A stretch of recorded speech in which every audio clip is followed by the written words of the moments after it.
界は黒く染まってる吐く息は白いままなのに今をぶっ壊しに行こうって約束したあの日から俺たちは何が変わったんだろうか Hey guys, welcome to another episode of Compose. Tonight we're in Tokyo, Japan, the Koenji neighborhood, and today we are joined by Jon Hammill, principal horn player of the Tokyo Symphony. Tokyo Symphony. Yes, Tokyo Symphony. So, if you don't mind me just starting with, what did you grow up listening to? I should start off saying I grew up with my brother, who is 10 years older than I am. And he was in bands his entire life, so I grew up listening really like when I was as early as like 3 years old. He would gather with like neighborhood kids and they would play in our garage. His first band was called Gerald and the Gerbils. His name's Gerald. And so I grew up from a really young age listening to my brother just playing, rock. He loved the Beatles, he loved like Rush, he loved all these bands, and a lot of those bands he drew influence from. So I was really influenced by him growing up, listening to all kinds of music. And the first album that was ever bought for me, or that he actually bought, was The Cure. You ever listen to The Cure? Yeah. Kiss Me, Kiss Me, Kiss Me. And it had the famous song, Just Like Heaven. Show me, show me, show me. Show me, show me, show me how you do that trick. The one that makes me Most of the kids are listening to like rap or like Tiffany or kind of like pop like that. And I was never really interested in it because everything I was hearing around me every day from my brother, what he was listening to was just like really, at the time, alternative music, alternative. The first concert that I ever went to was New Order. They were kind of, Depeche Mode, New Order, these great, like, using a lot of electronics, synthesizers, but just like happy, like kind of poppy.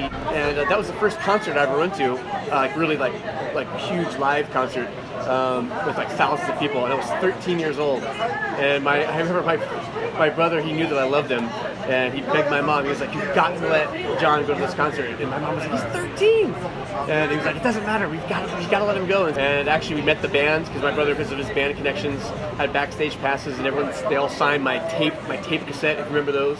And so it was really cool.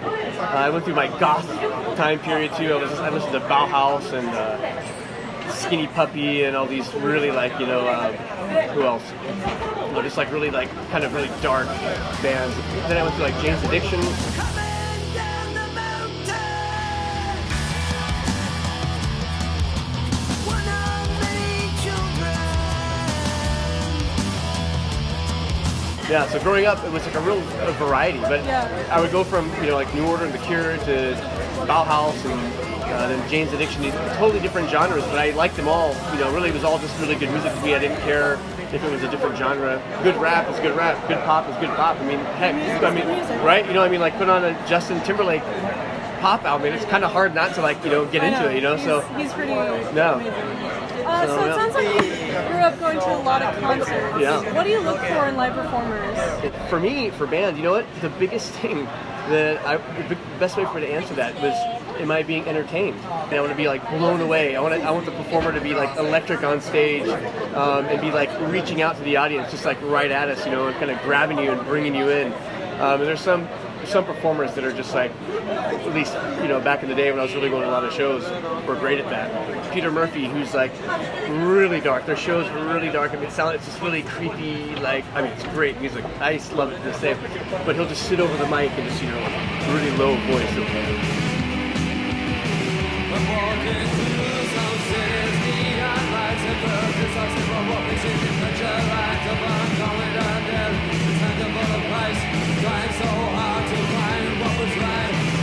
Even if you're really far away in the venue, man, it just brings you in, and it's so hard to pinpoint what it is about it. I was mentioning Jane's Addiction too. I saw them twice, once in Lollapalooza and once in my hometown, and they're also just have great, just on stage, they're just really fun to watch. It's really it's just really exciting, really intense. If you go to some like a New Order show, it's very lit up, very electronic, and you're like on like a mental high. It's like there's so many things to look at, and of Like course the the music. city. Exactly, right. It's pretty And in Koenji, of all places, too, like the rock and punk capital of Japan. So in classical music, we talk about geniuses. Right. Brahms, of course, Debussy. So what are your non-classical geniuses? Short list. I'm a huge Frank Sinatra fan. You make me feel so young. You make me feel that spring has sprung. And every time I see you grin, I'm such a... I grew up and my parents listened to like oldies and that whole school, Johnny Cash and Sinatra and even Neil Diamond or Patsy Cline, Elvis, all that stuff. And when I was little, it was just always on, so it was kind of, even in the car, in the house, it was kind of, it was something I just was used to. And then I got to college and discovered Sinatra and how amazing, what an amazing performer was, what an amazing singer he was. To me, he's a performing genius. Tell us a little bit more about Koenji. So Koenji is pretty much the music capital of Japan, not just Tokyo. I mean, it's from way back in the day. I mean, 50s, 60s, it pretty much started from like rockabilly to going to like rock, punk. I mean, huge. Even while we're here, you're going to see you guys walk by with these giant mohawks. Even now, lots of shows come through here. Not necessarily, and this is what makes it good, you're not going to, Britney Spears is not going to do a show in Koenji. It's going to be much more like, grassroots, kind of like, something like The Strokes from like before The Strokes made it really big. Would be a kind of band that would start, if they came to Japan, would start in Koenji and then later on be famous. I mean, there's a huge jazz venue called Jidokichi right down the street, and they have shows every night. So it's a totally, really, this whole community is really centered around the music scene. Yeah. I mean, you'll see classical people too. I was telling you this the other day that I'll practice in studios, like a rental studio, practice my horn, and I'll be practicing. Right, the band right next door will be just like, and I'm right next door, playing. Right, exactly. Yeah. Practicing the horn excerpts, but it's amazing. It shows there's just a lot of variety in the neighborhood.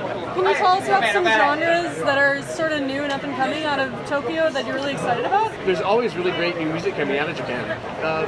Going back to my brother, because he's been in the music scene his whole life. He works in the music scene in New York while he's doing his own band and everything. And he used to work for a really homegrown mom and pop record store called Other Music on the east side of Manhattan. And they started a record label, which is still going now, Other Music Recordings. They put out some singles as well as some albums, 7 inches from Sakamoto Shuntaro. He has his albums released on their label, and I think his music's great.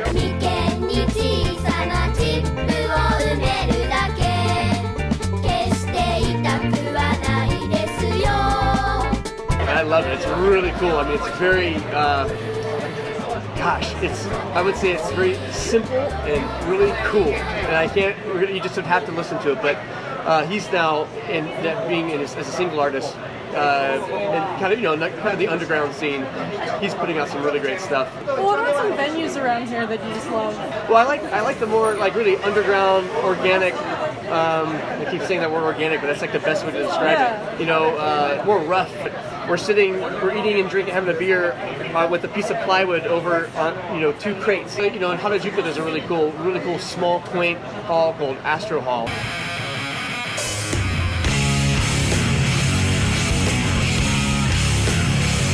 Very cozy, really cool hall. I like it because it's very it's not too big. You're kind of like, it's really up close and personal with the performers. So I like venues like that. Is there anything that Japanese performers bring to the table that you think is just so unique to this country?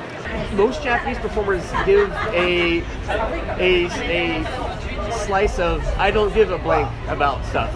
And that goes for any genre. And that's why I think it's funny. That's really surprising to hear, though. That's what I was inspired to get at. You go into the normal Japanese workplace society, and it's black suits, black neckties, everyone's very serious and it's very, Okay. And music, eating, drinking is the time for Japanese to just let it all out. You'll see the one side of society where it's very serious and kind of straight edge, but then you see the wacky stuff. Probably see just crazy TV shows where they're eating bugs and they're like, it goes to a total different level of I would call it insanity.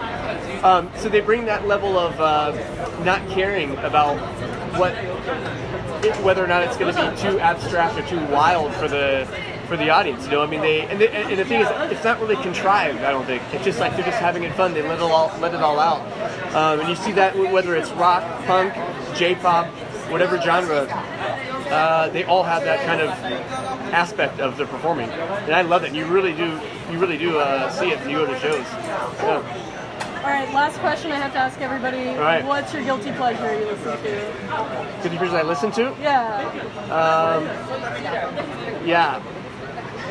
Can I end this interview now? A little embarrassing. When I go to karaoke, in Japan, there's two artists that I will definitely sing at all times. One is Journey. You know, I mean, everyone knows Journey. So, you know, it's hard to not, you know, to not sing Journey in karaoke for me. And then another one would be, and this would be the one that people would say, what? Maybe it was Rick Astley.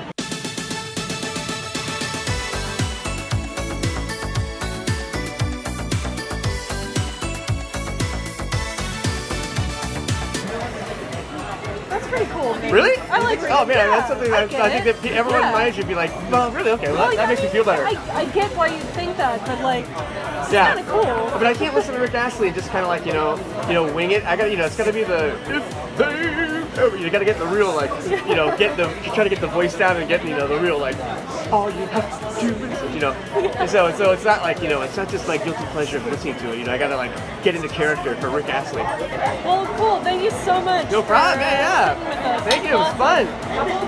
Come by. Bye.